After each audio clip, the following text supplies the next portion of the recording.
Oke, baik Bapak Ibu, kita pada sesi ini sampai pada pembahasan tentang analisis capaian pembelajaran ya. Setelah tadi kita di awal di sesi pertama kita membahas bagaimana konsep tentang pembelajaran dan asesmen ya.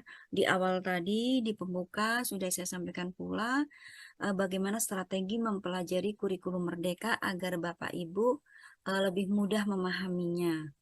Oke, baik Bapak Ibu, sudah dibuka semuanya ya. Eh, Regulasi yang akan dipakai di sini ya Bapak Ibu ya. Tadi sudah saya sampaikan. Bapak Ibu silakan buka.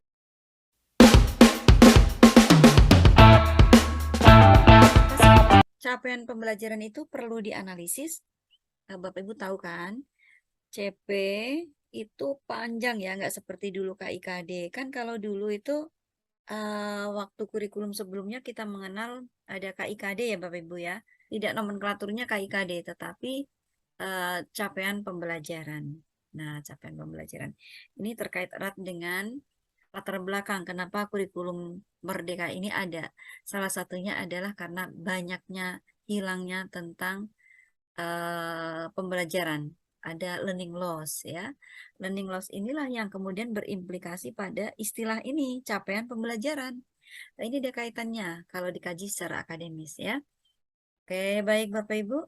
Jadi pentingnya capaian pembelajaran ini dianalisis Bapak Ibu sebagai dasar untuk menyusun tujuan pembelajaran dan alur tujuan pembelajaran. Jadi penting ini dianalisis karena CP itu panjang-panjang berbentuk naratif ya, narasi. Dan di situ eh, akan ditempuh kurang lebihnya nih, kurang lebihnya itu kalau misalnya di fase A, capaian pembelajarannya itu kan kurang lebihnya 2 tahun ya. Makanya panjang dan kajiannya sangat luas. Maka dari itu penting untuk dianalisis. Keputusan Kepala Badan Standar Kurikulum dan Asesmen Pendidikan Kemdikbudristek nomor 033 tahun 2022 tentang perubahan keputusan Kepala Badan Standar Kurikulum dan Asesmen Kemdikbudristek nomor 008 tahun 2022 tentang capaian pembelajaran pada pendidikan anak usia dini, jenjang pendidikan dasar, dan jenjang pendidikan menengah pada kurikulum Merdeka. Bapak Ibu boleh juga klik di sini ya Bapak Ibu ya. Nah, tapi karena saya sudah membuka jadi tidak perlu lagi saya buka. Sudah saya buka nanti di slide berikutnya. Nah, Bapak Ibu juga penting nih, karena untuk menganalisis CP, kita harus paham dulu tentang pembagian fase yang ada di kurikulum Merdeka ini. Eh, Kita ini karena di sini yang sedang diskusi adalah guru-guru SD, jadi nanti Bapak Ibu boleh buka mungkin di fase A, B, atau C ya. Sebagaimana Bapak Ibu ketahui bahwa fase A ini pada umumnya nih, pada umumnya eh, kelas 1 dan 2 ini pada umumnya. Bisa saja kelas 3 dia masih berada di fase A. Mungkin nggak Bapak Ibu? Mungkin ya. Mungkin karena bisa jadi ada anak yang memiliki keterlambatan atau belajar yang sangat apa ya, sangat tertinggal gitu ya. Atau sebaliknya, ada juga anak yang percepatan belajarnya itu sangat tinggi. Sehingga bisa saja, walaupun dia masih di kelas 2 ternyata bisa berada di fase C misalnya. Nah, itu sangat mungkin terjadi. Begitu ya Bapak Ibu ya. Jadi fase-fase ini tetap Bapak Ibu ingat. Nah, Bapak Ibu, jika Bapak Ibu, kenapa kok ini ada KMA ya, bukannya untuk madrasah? Ini penting Bapak Ibu ya. Bapak Ibu boleh membandingkan nanti terutama yang sekolah-sekolah memiliki ciri khas keagamaan, di mana mapel agama ini sudah dibagi menjadi elemen-elemen ya. Ada Al-Quran hadis, kemudian ada akidah, ada akhlak. Kan biasanya sekolah-sekolah yang bernuansa agama seperti sekolah-sekolah IT, kemudian ada Ma'arif, Muhammadiyah, Al-Irsyad, dan seterusnya. Bisa saja menggunakan ini untuk membantu memetakan agar Bapak Ibu mudah untuk menginsertkan nilai-nilai moderasi beragama ya Bapak Ibu ya. Karena kita PAI di sini tuh tetap harus ingat bahwa kita punya satu PR, yaitu menginsertkan atau mengintegrasikan nilai-nilai moderasi beragama. Sehingga nanti pada akhir pembelajaran ada profil, bukan hanya profil pelajar Pancasila, tetapi profil pelajar moderat. Itu seperti itu ya Bapak Ibu. Oke, Bapak Ibu, apakah di sini ada pertanyaan? Kalau tidak ada, kita lanjutkan ya. Jadi tadi setelah kita melihat CP-CP ya Bapak Ibu ya, eh, kita paham bahwa capaian pembelajaran itu di mana ditemukan. Sekarang kita akan mulai ke tujuan pembelajaran ya Bapak Ibu. Nah, Bapak Ibu, tujuan pembelajaran ini merupakan jabaran kompetensi yang dicapai oleh peserta didik dalam satu atau lebih kegiatan pembelajaran. Nah, yang penting diketahui oleh Bapak Ibu bahwa tujuan pembelajaran yang ideal, ini yang ideal ya, itu terdiri dari dua komponen Bapak Ibu. Yang pertama, dia harus mengandung kompetensi. Ada unsur kompetensinya. Kompetensi ini kan bisa berupa pengetahuan, bisa sikap, dan keterampilan. Ya, eh, kompetensi itu contohnya apa sih? Ya, contohnya misalnya mengetahui, membaca, menulis, kemudian melafalkan, kemudian mengidentifikasi, menganalisis, dan seterusnya meyakini, kemudian hmm, membiasakan, kemudian apalagi membiasakan, meyakini, mengimani, kemudian apalagi eh, meniru, meneladani. Nah, ini juga termasuk kompetensi yang ada pada ranah sikap ya Bapak Ibu. Kemudian sekarang misalnya apa namanya? Menuliskan, kemudian eh, menampilkan bacaan, kemudian menggerakkan, mengerjakan, kemudian melakukan. Ini termasuk kompetensi pada ranah keterampilan. Nah, jadi yang pertama, di tujuan pembelajaran ini harus ada muatan kompetensinya, Bapak Ibu. Kemudian yang kedua, harus memuat pula konten. Konten atau materi, ya, materi pembelajaran. Nah, konten ilmu pengetahuan, kemudian inti atau konsep utama yang harus ada pada akhir satu unit pembelajaran. Nah, kalau dalam pendidikan agama Islam, PAI, materi ini banyak sekali ya Bapak Ibu ya. Nanti kita lihat ya di CP-nya seperti apa. Nanti kita akan analisis di sana. Yang penting sekarang Bapak Ibu pahami dulu bahwa tujuan pembelajaran ini paling tidak memuat dua hal, yaitu kompetensi dan yang kedua adalah konten atau materi. Nanti ada tambahannya Bapak Ibu yang disebut dengan variasi. Variasi ini misalnya ditunjukkan dengan yang baik, kemudian dengan lancar, dengan sopan, kemudian dengan tertib. Nah, ini namanya variasi. Variasi ini biasanya terkait dengan kata sifat ya, kata sifat. Begitu ya Bapak Ibu ya. Kemudian PP ini nanti kan akan diuraikan lagi ke dalam alur tujuan pembelajaran Bapak Ibu. Alur tujuan pembelajaran ini merupakan rangkaian tujuan pembelajaran.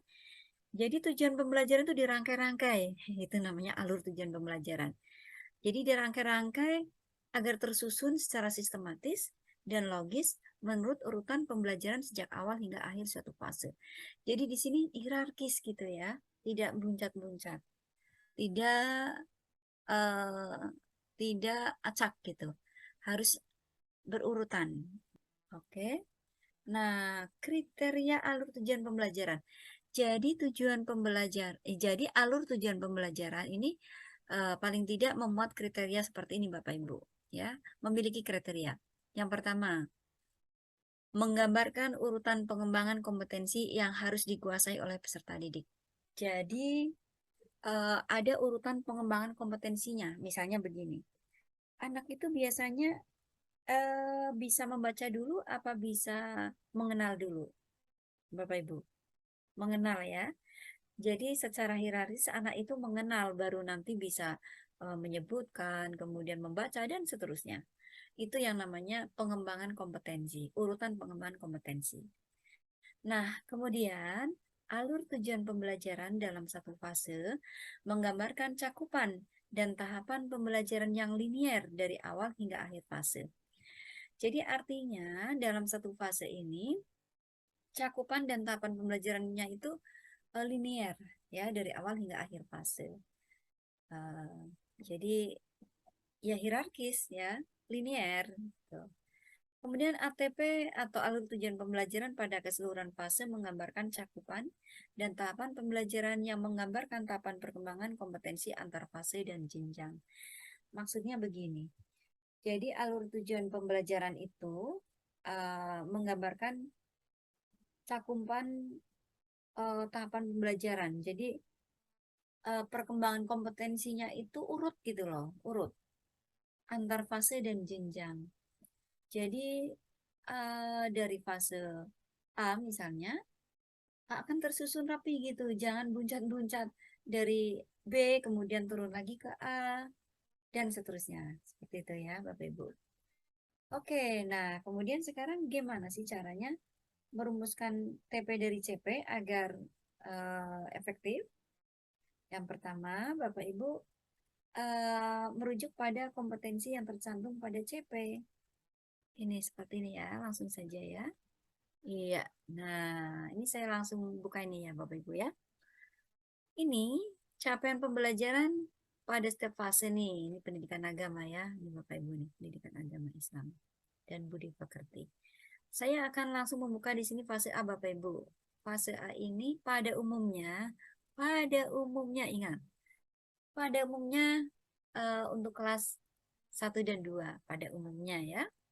Coba kita lihat nih, panjang banget nih. Nih, CP-nya sampai sini ya. Panjang sekali nih sampai sini nih. Pada akhir fase A, pada elemen Al-Quran hadis, bla bla bla dan seterusnya, sampai di akhir ini, fase ini, panjang banget nih Bapak Ibu. Ini menggambarkan kompetensi yang sesuai tahapan. Jadi dari yang mudah menuju ke yang sulit. Dari yang sifatnya konkret menuju ke yang abstrak. Itu seperti itu. Nah, ini sekarang yuk kita apa namanya? Kita telaah ya, kita analisis. Nah, Bapak Ibu, sebagaimana tadi sudah saya sampaikan bahwa mata pelajaran pendidikan agama Islam itu terdiri dari beberapa elemen Bapak Ibu nih di sini ya. Saya scroll ke bawah dulu. Fase A ini berdasarkan elemen ini seperti ini. Elemen itu apa aja sih? Satu, Al-Quran dan hadis. Dua, elemennya Al-Aqidah. Tiga, akhlak. Empat, fikih. Dan lima, sejarah peradaban Islam. Ini namanya elemen ya Bapak Ibu ya. Nah, di sini sudah mulai dipetakan ini. Untuk elemen Al-Quran hadis, capaiannya tuh seperti ini nih. Untuk fase apa tadi Bapak Ibu? Fase A ya. Nah, padahal kalau di sini poin panjang nih Bapak Ibu nih. Di sini pada akhir fase A, pada elemen Al-Quran dan hadis, nah kan? Nah, ini. Peserta didik dapat mengenal, coba. Dapat mengenal. Dapat mengenal ini termasuk apa ya Bapak Ibu ya tadi ya? Iya, termasuk kompetensi. Kompetensi ya. Jadi boleh nanti ini di kopas, di copy, kemudian di paste di template yang sudah saya bagi Bapak Ibu. Nah, ini nanti untuk memudahkan Bapak Ibu belajar, di sini diisi ya Bapak Ibu ya. Nama mapel berarti PAI. Fase kelasnya pilih yang Bapak Ibu sesuai. Mau mengerjakan yang mana dulu. Nama sekolah misalnya SD apa gitu ya. Penyusunnya Bapak Ibu sendiri yang tulis. Karena itu adalah nama Bapak Ibu. Nah, di sini elemennya Bapak Ibu. Tadi kan PAI di apa itu dirinci dengan beberapa elemen ya Bapak Ibu ya, dibagi-bagi kok dirinci, dipetakan gitu. Ada Al-Quran hadis, kemudian di sini akidah, di bawahnya akhlak, ini fikih dan apa namanya sejarah peradaban Islam. Ini elemennya ditulis di sini Bapak Ibu. Bapak Ibu mau menulis yang pertama misalnya Al-Quran hadis. Nah, capaian pembelajarannya berarti ini ya Bapak Ibu ya, saya stop screen dulu. Ini yang sudah dipetakan nih, elemennya Al-Quran hadis. Berarti capaiannya ini Bapak Ibu ya. Ini Ctrl C, kita langsung ya Bapak Ibu pindah ya. Pindah ke sini. Elemen tadi Al-Quran hadis capaian pembelajaran di sini, di paste di sini ya, di paste. Paste lah ya, paste disalin di sini. Bukan disalin, ditempel ya. Nah, ditempel di sini nih. Untuk elemen Al-Quran hadis. Apa boleh Bu ngambil dari CP yang tadi masih panjang? Boleh, silakan. Tapi kalau sudah ditunjukkan yang lebih praktis, simple, kenapa tidak gitu kan? Maka dari itu kita ngambil yang dari elemen Al-Quran, tinggal di paste di sini. Nah, kompetensinya ini sudah ada bocorannya nih ya. Tadi dipakai sebelumnya dipakai untuk pelatihan kelas yang lain, jadi sudah ada isinya karena kemarin untuk apa namanya untuk tagihan gitu.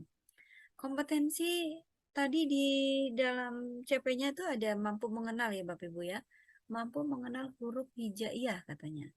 Berarti kompetensinya mampu mengenal. Tetapi kontennya atau lingkup materinya apa ya Bapak Ibu? Iya, apa tadi? Berarti huruf hijaiyah atau sholat jenazah misalnya ya.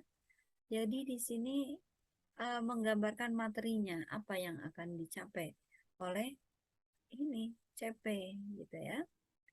Kemudian setelah diketahui kompetensi dan kontennya atau materinya, Bapak Ibu tinggal menyusun kalimatnya di sini. Peserta didik mampu mengenal huruf-huruf hijaiyah misalnya ya. Tujuan pembelajarannya ditulis di sini Bapak Ibu. Oke, baik. Sudah paham ya Bapak Ibu ya? Oke, Bapak Ibu ya. Sudah paham ya di sini ya, di tujuan pembelajarannya harus memuat berapa hal Bapak Ibu? Iya, kompetensi. Yang kedua adalah materi ya. Kemudian bisa saja nanti muncul tambahan-tambahan yang biasanya terdiri dari kata sifat. Namanya apa Bapak Ibu? Iya, betul. Variasi ya. Variasi. Oke, baik Bapak Ibu. Yuk kita lihat lagi elemen yang ada di fase A ya Bapak Ibu ya. Ini kan panjang nih ya. Panjang banget nih.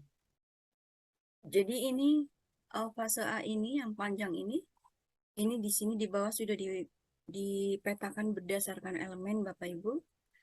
Tadi kita sudah memetakan, sudah menganalisis. eh, ini ada mengenal, kemampuan mengenal nih ya, kemampuan mengenal. Ini tadi kompetensi ya Bapak Ibu ya, sudah ditulis di template. Kemudian sekarang huruf hijaiyah ini namanya apa Bapak Ibu? Materi ya, materi. Kemudian berikutnya yuk kita lihat lagi. Ini apa Bapak Ibu? Harokat. Harokat berarti iya materi ya, ditambahkan lagi ke sana tadi ke kolom materi. Kemudian tadi pertama huruf hijaiyah materinya, yang kedua harokat, ada lagi nih. Huruf hijaiyah bersambung. Ini berarti apa Bapak Ibu? Iya, ini juga materi. Huruf hijaiyah bersambung. Kalau tadi huruf hijaiyah saja, yang ini huruf hijaiyah bersambung. Berarti ini ditulis ya. Tulis di tempat di kolom yang tadi itu ya, di kolom template tadi itu. Di bagian materinya. Kemudian sekarang yuk dilihat lagi kemampuan membaca. Berarti apa nih Bapak Ibu? Kompetensi, ya betul. Kompetensi berarti tulis silakan di kolom bagian kompetensi pada template ya. Kemampuan membaca. Nah, sekarang surah-surah pendek Al-Quran. Ini apa Bapak Ibu? Iya, betul materi ya. Materi, coba kita lihat surah-surah pendek Al-Quran.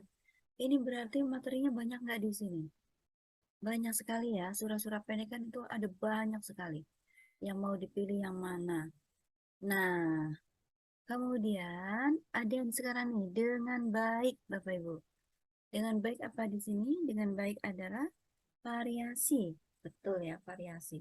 Dengan baik, dengan fasih, dengan tartil, dengan lancar, dan seterusnya. Itu namanya variasi. Jadi tadi di dalam tujuan pembelajaran harus memuat dua hal paling tidak, yaitu kompetensi, kemudian yang kedua adalah materi atau isi atau konten, kemudian boleh juga ditambahkan dengan variasi. Ini variasi namanya ya. Dengan baik, dengan lancar, dengan tartil, dan seterusnya. Itu namanya variasi, Bapak Ibu. Yuk kita kembali ke sini nih. Surah-surah pendek. Nah, nanti Bapak Ibu dalam menyusun ATP perlu juga dikaji tentang kebutuhan. Kebutuhan dari kelas-kelas yang akan Bapak Ibu pimpin, ya, akan Bapak Ibu ajar ya. Karena surah-surah pendek ini sangat banyak, misalnya nih. Misalnya di kelas Bapak Ibu kok ada anak-anak yang atau kebanyakan anak-anak ini masih mu'alaf ya. Nah, di situ Bapak Ibu merasa bahwa perlu ada ayat-ayat yang meneguhkan iman mereka. Berarti perlu ada surah pendek yang membahas tentang itu, tentang akidah. Berarti surat apa contohnya Bapak Ibu? Iya betul ya, surah Al-Ikhlas misalnya. Nah, sementara di kelas lain, di tempat Bapak Ibu yang lain, di situ misalnya nih, misalnya anak-anaknya mayoritas itu adalah dari eh, latar belakang yang tidak mengerti tentang agama, sehingga perlakuan terhadap anak yatim itu semena-mena. Nah, Bapak Ibu ingin ada ayat Al-Quran yang membahas tentang itu, tentang semena-mena terhadap anak yatim. Bapak Ibu ngambil surah apa ini misalnya? Iya, surat Al-Ma'un ya Bapak Ibu. Itulah yang dimaksud dengan mengambil sesuai dengan kebutuhan. Baik kebutuhan peserta didik, kebutuhan sumber belajarnya, dan seterusnya. Pokoknya kebutuhan peserta didik gitu ya. Oke Bapak Ibu, di elemen Al-Quran ini sudah bisa dipahami ya, walaupun di sini masih sangat dan masih sangat apa namanya, masih baru sedikit gitu tadi yang kita bahas ya. Kan masih ada harokat, masih ada huruf hijaiyah bersambung, dan seterusnya. Oke, Bapak Ibu bisa dipahami ya. Demikian pula untuk akidah akhlak, akidah akhlak dan yang lainnya, Bapak Ibu. Sampai pada sejarah peradaban Islam sama seperti tadi caranya dianalisis ya. Oke, Bapak Ibu, sekarang komponen apa saja yang diperlukan pada tujuan pembelajaran? Kemudian pada alur tujuan pembelajaran. Nah, setelah itu baru nanti Bapak Ibu ketika akan membuat sudah paham karena konsepnya sudah matang. Begitu Bapak Ibu. Nah, Bapak Ibu setelah tadi eh, kita sudah menyusun ATP ya, alur tujuan pembelajaran yang merupakan rangkaian dari atau urutan-urutan dari tujuan pembelajaran. Jadi tujuan pembelajaran dirangkai-rangkai itu namanya alur tujuan pembelajaran.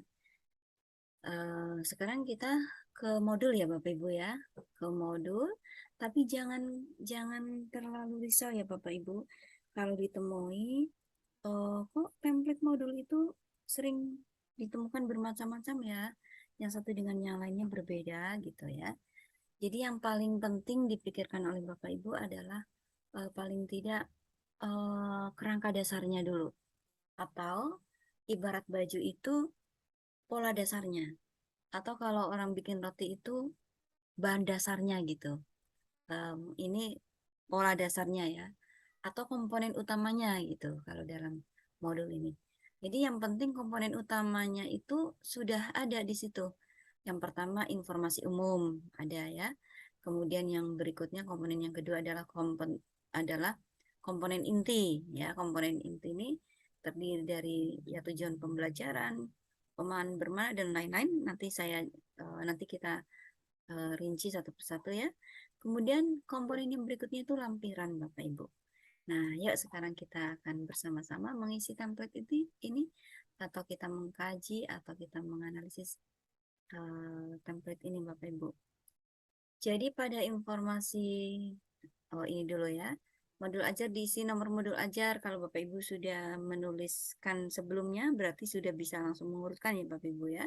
Pokok materinya ditulis di sini apa Bapak Ibu, misalnya tentang apa namanya, Al-Quran misalnya ya. Al-Quran. Tadi yang sudah kita bahas soalnya Al-Quran ya, jadi biar nyambung gitu. Kemudian di informasi umum dituliskan Bapak Ibu identitas sekolahnya, nama penyusunnya siapa Bapak Ibu, nama sekolahnya apa, tahun pelajarannya berapa, jenjang sekolahnya apa, ini PAUD, SD atau apa, ini katakanlah SD ya, karena ini guru-guru SD. Kemudian tahun pelajarannya, jenjang sekolahnya fase, fase apa Bapak Ibu. Kalau Bapak Ibu buatnya mungkin untuk kelas 5, ya berarti fasenya C ya. Fasenya C, atau Bapak Ibu mau mengambil fase yang lain barangkali walaupun kelas 5 tapi ternyata rata-rata anaknya ada di fase B misalnya ya, tinggal tulis saja fase B di situ. Nah, ini ada program nih Bapak Ibu, fase kelas program. Program ini kalau untuk yang sudah ada program ya Bapak Ibu, misalnya SMK, SMA misalnya ada ya, atau SD juga kadang-kadang ada program apa ya. Ada sekolah-sekolah tertentu yang memiliki program khusus di situ. Tapi kebanyakan SD tidak ya, tidak ada. Apalagi SD yang reguler. Ini untuk SMA, ini untuk SMA, SMK, MA ya, Bapak Ibu. Alokasinya berapa? Nah, bagian yang B di sini Bapak Ibu adalah kompetensi awal. Di sini itu mendeskripsikan atau menggambarkan penguasaan materi prasyarat ya. Jadi di sini Bapak Ibu menuliskannya misalnya dengan deskripsi tentang penguasaan materi prasyarat, misalnya eh, setelah pembelajaran ini peserta didik diharapkan mampu, misalnya ya, mampu menuliskan huruf hijaiyah atau apa gitu ya. Eh, karena tadi kan bahasannya dari mengenal dulu, dari mengenal dulu. Nah ini eh, di sini ditulis apakah pas kalau eh, peserta didik dapat menulis, padahal di sini mengenal. Sepertinya tidak pas ya. Ya paling tidak menyebut gitu mungkin ya. Peserta didik dapat menyebut huruf-huruf hijaiyah. Nah, meskipun ada beberapa kelas mungkin yang di situ percepatan belajarnya luar biasa tingginya, bisa saja walaupun sedang di sini membahas tentang mengenal huruf hijaiyah, tapi ternyata anak-anaknya sudah sangat lancar, bahkan artinya pun lancar gitu, arti dari ayat-ayat, bukan hanya sekedar sekedar mengenal huruf hijaiyah. Berarti di sini bolehlah misalnya menggunakan tadi serta didik dapat menuliskan misalnya, karena di situ anaknya sudah lihai, sudah pandai, tidak seperti tadi kelas yang baru saja akan mengenal, kan beda kan. Nah seperti itu ya Bapak Ibu. Kemudian bagian yang C Bapak Ibu, bagian yang C ini profil pelajar Pancasila. Dipilih profil yang relevan. Nggak usah terlalu memaksa Bapak Ibu. Harus semuanya ditaruh di sini, ditempel, tidak harus. Mana yang sesuai saja yang relevan ya Bapak Ibu. Yang relevan saja. Di sini ada 6 dimensi yang bisa disesuaikan Bapak Ibu, mana yang sesuai, tinggal ditulis saja ya, tinggal ditulis saja, dipilih gitu, dipilih di profil pelajar Pancasila ya. Masuk pada modul di sini. Nah, kemudian bagian yang D masih pada komponen ini ya, Bapak Ibu, masih pada informasi umum, tapi di bagian yang D ya, di bagian yang D itu sarana dan prasarana. Ini di sini diisi Bapak Ibu bahas bahan atau media pembelajaran. Jadi Bapak Ibu sekiranya tadi mengangkat tema tentang mengenal huruf hijaiyah, ya di sini bahan dan media yang relevan dengan itu, misalnya kartu-kartu tentang huruf hijaiyah. Berarti di sini dituliskan ya. Kemudian ada mind map misalnya tentang huruf-huruf hijaiyah atau tentang Al-Qur'an itu tadi. Nah, tinggal ditambahkan di sini bagian D, tapi yang 1, 2, dan seterusnya. Gitu ya Bapak Ibu ya. untuk sarana prasarananya. Kemudian ini target peserta didiknya ini Bapak Ibu nih. Karena yang namanya eh, sekolah, kelas itu pasti ada di situ diferensiasi atau perbedaan. Ada anak yang pemahamannya masih sangat rendah, ada anak yang pemahamannya sudah bagus, atau yang bagus sekali, atau yang sangat tertinggal sekali. Sehingga di sini targetnya Bapak Ibu disesuaikan dengan target Bapak Ibu. Yang sesuai itu apa? Apakah peserta didik dapat diberikan pelayanan secara umum standar gitu ya. Misalnya tadi mengenal ya berarti menyebutkan huruf hijaiyah, misalnya begitu. Eh, atau karena peserta didiknya dalam kondisi banyak yang kesulitan belajar, maka di sini perlu dicantumkan atau dituliskan misalnya perlu perhatian khusus dalam mengenal huruf hijaiyah misalnya ya. Di situ ditulis di sini. Atau sebaliknya peserta didik dengan pencapaian tinggi karena dia itu sudah lebih lihai dibanding teman-temannya. Maka di sini perlu ditargetkan misalnya peserta didik dengan diberikan pengayaan dapat menyelesaikan apa gitu ya, apa soal-soal atau apa. Atau mungkin perlu ditambahkan pula peserta didik dapat menyelesaikan soal-soal tentang pengenalan huruf hijaiyah dengan HOTS gitu ya. Apakah di kelas atau di fase ada soal-soal HOTS, Bu Inung misalnya ya pertanyaannya? Ya ada sesuai dengan tingkat perkembangan atau tingkat kompetensi yang dimiliki oleh anak pada fase A itu. Jadi HOTS-nya itu ya HOT yang sesuai dengan fasenya, itu begitu ya. Nah, kita sekarang sampai pada di bagian F, Bapak Ibu, model pembelajaran. Ini dijadikan acuan kegiatan pembelajaran Bapak Ibu agar memudahkan para pemula, memudahkan Bapak Ibu yang sedang betul-betul belajar. Jadi di sini penting dicantumkan. Syukur-syukur dengan sintaksnya Bapak Ibu. Sintaksnya seperti apa untuk materi yang Bapak Ibu angkat di situ. Ya, ini model pembelajaran. Nah, kita sampai pada komponen inti Bapak Ibu. Di komponen inti ini Bapak Ibu terdiri dari bagian yang pertama yaitu tujuan pembelajaran. Ini pasti akan selalu mengandung dua komponen atau bahkan mungkin nanti lebih kalau ada variasinya. Jadi komponen yang pertama adalah kompetensi, komponen yang kedua adalah konten atau isi atau materi. Dan kalau mau menambahkan ada lagi variasi berarti penting juga di situ disampaikan misalnya peserta didik dapat menyebutkan huruf-huruf hijaiyah dengan benar misalnya. Dengan benar ini variasi. Nah, begitu ya Bapak Ibu. Di sini tulis ada berapa tujuan pembelajarannya. Tulis di sini. Ya, semuanya mengandung dua komponen atau lebih karena ditambah dengan variasi. Nah, komponen yang berikutnya yaitu yang bagian B, Bapak Ibu. Di sini ada yang namanya pemahaman bermakna. Pemahaman bermakna ini berisi seputar manfaat materi dalam memecahkan permasalahan nyata ya. Jadi misalnya kalau materinya tadi adalah mengenalkan huruf hijaiyah, berarti di sini nanti pemahaman bermaknanya misalnya uh, misalnya gini, dengan mempelajari huruf-huruf hijaiyah akan dapat menuntun hidup lebih terarah karena akan lebih mudah memahami Al-Quran sebagai kitab suci misalnya ya. Dan seterusnya pokoknya di situ apa itu memuat hal-hal yang sifatnya itu manfaat dari materi yang akan memecahkan masalah yang ada di dunia nyata gitu. Di sini adalah kontekstual learning nih di sini pemahaman bermakna ini ya. Jadi hal-hal yang sifatnya betul-betul kontekstual dan berguna gitu, manfaat dari materi tersebut gitu. Ini pemahaman bermakna ya. Nah, di bagian C, Bapak Ibu di situ tuliskan pertanyaan pemantik. Pemantik itu tahu ya Bapak Ibu ya, untuk apa namanya? Untuk menguatkan gitu, untuk menggugah rasa ingin tahu.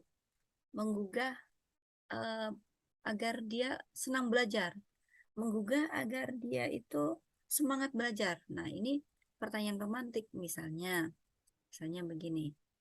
Kalau tadi temanya eh, mengenalkan huruf Al-Quran, misalnya begini. Apakah anak-anak sudah pernah melihat Al-Quran gitu misalnya?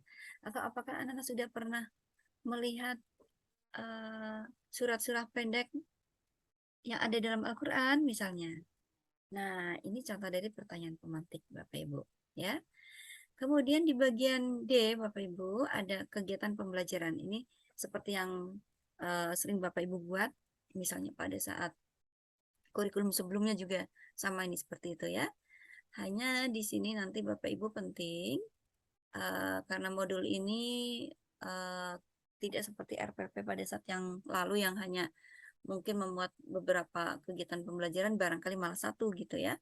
Di sini Bapak Ibu silakan buat sesuai dengan apa namanya kepentingan masing-masing. Misalnya Bapak Ibu akan membuat modul berdasarkan dari CP, misalnya separuh dari CP ya, misalnya untuk kelas satu saja misalnya ya, berarti di sini kegiatan pembelajarannya akan sangat banyak, gitu ya. Nah, kemudian bagian yang kelima adalah assessment ini Bapak Ibu.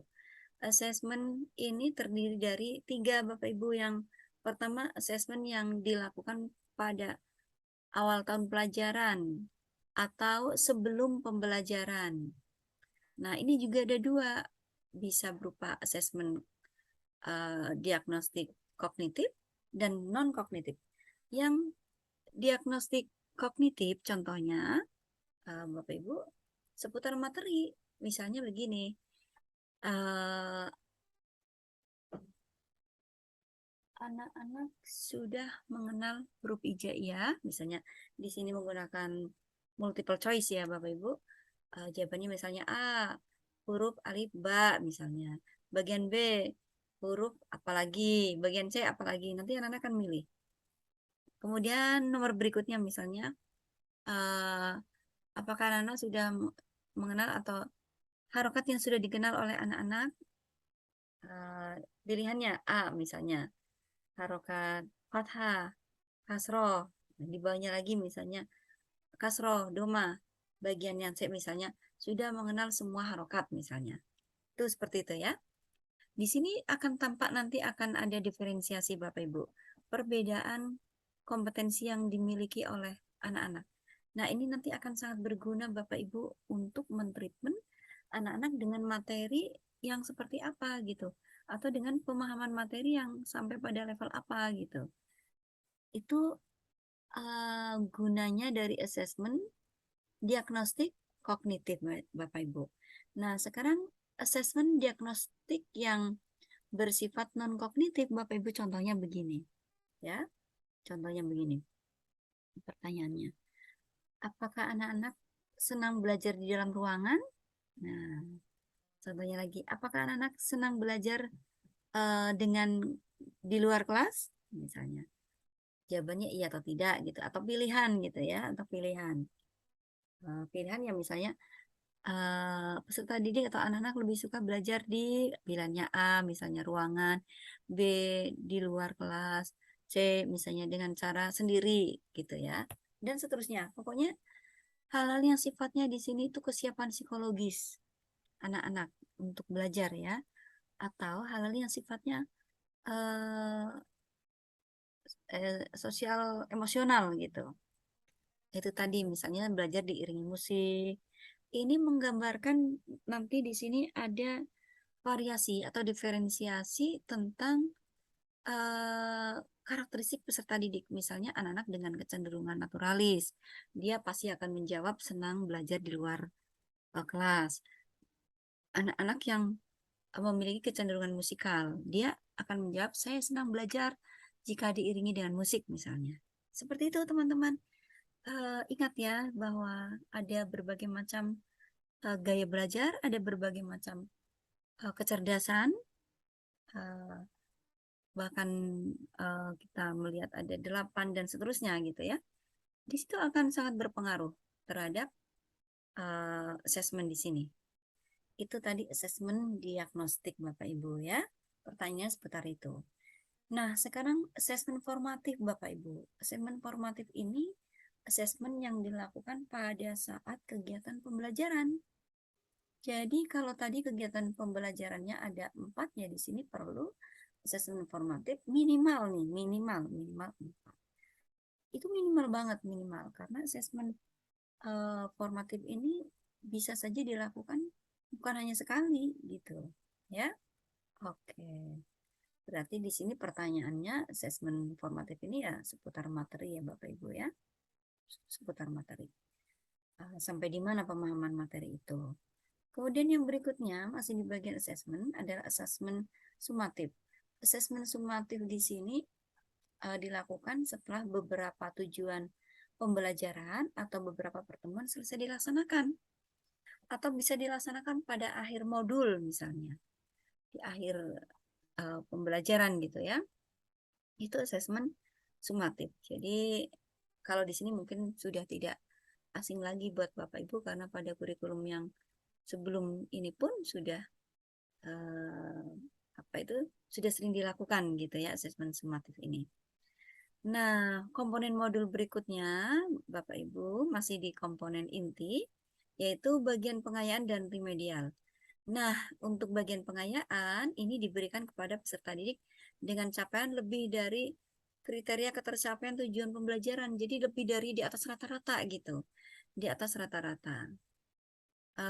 Di sini yang akan disampaikan oleh guru adalah pembelajaran yang hot dan sekaligus eh, penilaian atau asesmen yang hot pula. Ya, jadi bukan hanya penilaiannya, tetapi pembelajarannya pun yang hot. Sebaliknya, remedial ini diberikan kepada mereka peserta didik dengan capaian yang kurang. Misalnya karena eh, berkebutuhan khusus ya, jadi capaiannya itu sangat lamban. Atau karena memang memiliki keterbatasan dalam pemahaman. Ya, Eh,